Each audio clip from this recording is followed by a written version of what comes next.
নমস্কার বন্ধুরা, ঝর্ণা ঝুমা কিচেনে সবাইকে স্বাগত। আজ আমি আপনাদের সাথে একটা মাছের রেসিপি শেয়ার করব। একদম সিম্পল ভাবে মাছের রেসিপিটা তৈরি করব। তো সেই জন্য দেখেন এখানে আমি মৃগেল মাছ নিয়ে নিয়েছি। আপনারা যে কোনো মাছ দিয়ে রেসিপিটা তৈরি করতে পারেন। প্রথমে আমি মাছের মধ্যে একটু নুন হলুদ মাখিয়ে নেব। দিয়ে দিলাম নুন, হলুদ গুঁড়ো,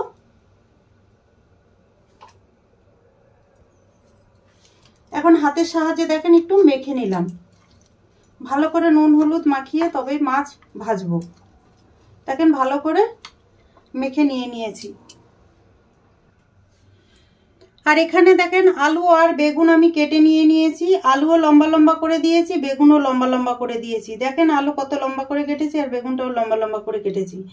তারপরে ধুয়ে আমি একটু জলের মধ্যে ডুবিয়ে রেখেছি, তা না হলে কালো হয়ে যাবে বেগুন, সেই জন্য। গ্যাসে আমি কড়াই চাপিয়ে দিয়েছি আর কড়াই খুব ভালোভাবে গরম হয়ে গেছে। দিয়ে দিলাম সর্ষের তেল। তেল দেখেন ভালোভাবে গরম হয়ে গেছে।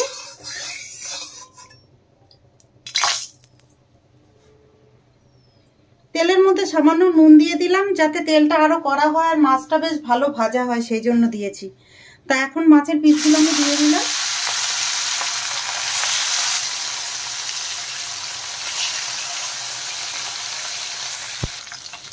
মাছ পাল্টে দেব। এক সাইড খুব সুন্দর ভাজা হয়ে গেছে।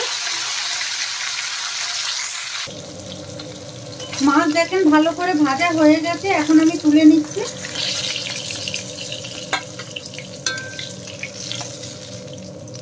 এইভাবে সব মাছ কটা আমি ভেজে নেব।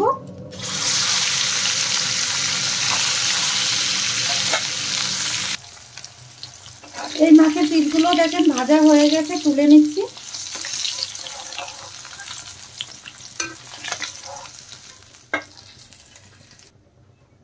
ফোড়নে আমি দিয়ে দিলাম গোটা জিরে। জিরে একটু ভালো করে ভেজে নেব। দেখেন জিরে ভাজা হয়ে গেছে। এর মধ্যে এখন আলু আর বেগুনগুলো আমি দিয়ে দিচ্ছি। আপনারা চাইলে কিন্তু আলাদা আলাদা করে ভেজে নিতে পারেন। আমি একসাথেই ভেজে নিচ্ছি একবারে। নেড়ে চেড়ে ভালো করে একটু ভেজে নেব।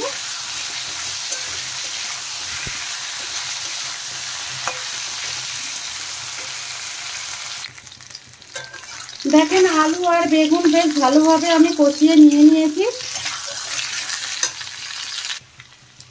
টেস্ট হিসাবে নুন দিয়ে দিলাম আমি, আর দিয়ে দিলাম হলুদ গুঁড়ো, লঙ্কা গুঁড়ো। এখন ভালোভাবে আরেকটু কষিয়ে নেব। আর আলু বেগুন কষতে থাক, ততক্ষণে আমি একটা মশলা তৈরি করে নেব। এখানে দেখেন আদা, কাঁচা লঙ্কা, টমেটো নিয়েছি। এটা আমি ভালো করে পেস্ট করে নেব। দেখেন পেস্ট করা হয়ে গেছে। এখন আমি দিয়ে দিচ্ছি। দিয়ে মশলার সাথে আলু আর বেগুন আরো ভালো করে কষিয়ে নেব।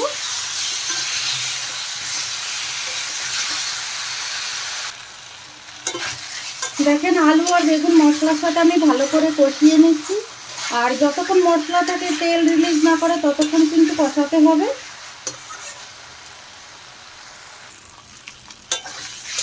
আলু আর বেগুন মশলার সাথে দেখেন খুব ভালোভাবে কষানো হয়ে গেছে। এখন আমি জল দিয়ে দেব।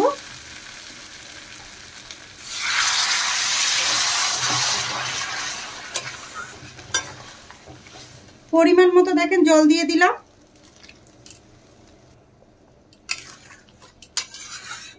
ঝোলটা এখন একটু ফুটতে দেব।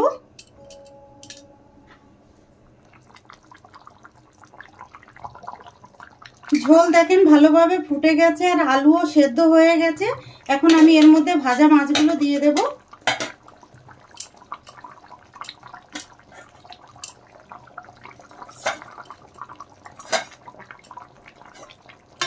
মাছ দিয়ে দেওয়ার পরে আরেকটু নেড়ে দিচ্ছি।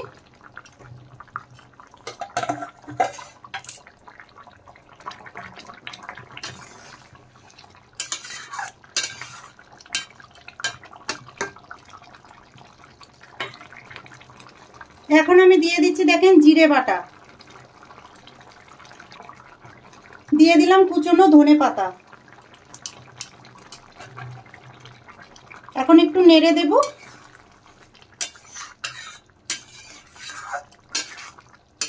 দেখেন মাছের ঝোল তৈরি হয়ে গেছে।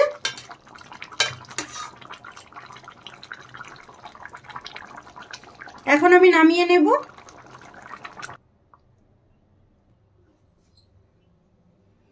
এখন আমি দেখেন নিয়ে নিলাম।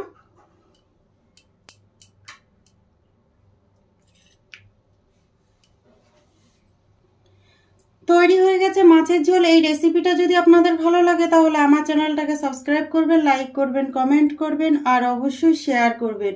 আর আমি যেইভাবে বানিয়েছি প্লিজ আপনারা বানিয়ে এইভাবে খেয়ে আমাকে কমেন্ট করে জানাবেন। ভিডিওটা দেখার জন্য ধন্যবাদ।